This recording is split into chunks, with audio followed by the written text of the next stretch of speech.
Nous sommes arrivés à la conclusion qu'effectivement, il y avait eu une manipulation au sujet de ce virus. C'est-à-dire?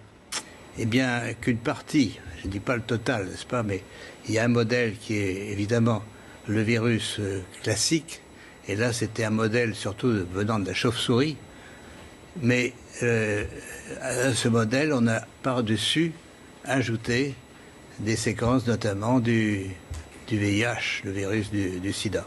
Mais quand vous dites « on a ajouté », qui a ajouté? Moi, je ne sais pas. Mais c'est pas naturel, c'est ce que vous voulez dire? Non, ce n'est pas naturel. C'était un travail de professionnel, un travail de biologiste moléculaire.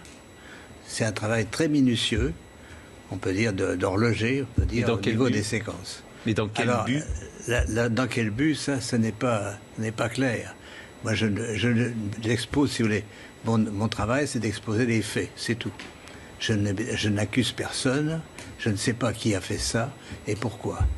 La possibilité, c'est peut-être que ils ont voulu faire, on ne sait pas, on a voulu faire un vaccin contre le sida. Donc on a pris des petites séquences du virus et on les a installées dans la séquence plus grande du coronavirus. Je pense qu'il y a une sorte d'harmonisation des séquences de l'information génétique qui est portée aussi bien par nos propres chromosomes que par les virus. Donc la nature n'accepte pas n'importe quoi.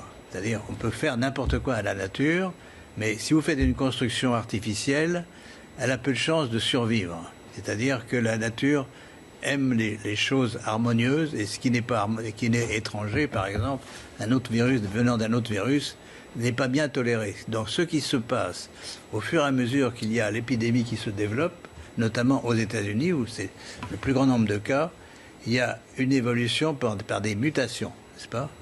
Les séquences vont muter. Muter, ça veut dire un nucléotide changé pour un autre, donc on modifie le code génétique, mais ça veut dire aussi des délétions, c'est-à-dire il y a des morceaux entiers du génome, et notamment, alors ce qui est extraordinaire, c'est que justement la région qui porte les séquences VIH mute beaucoup plus vite que les autres, donc, et même elle disparaît par délétion.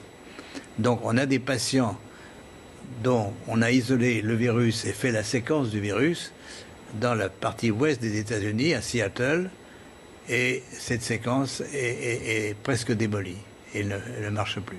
Donc le VIH est parti. On peut penser que si le pouvoir pathogène nouveau, si vous voulez, du corona est lié à l'introduction de ces séquences, que ça va disparaître.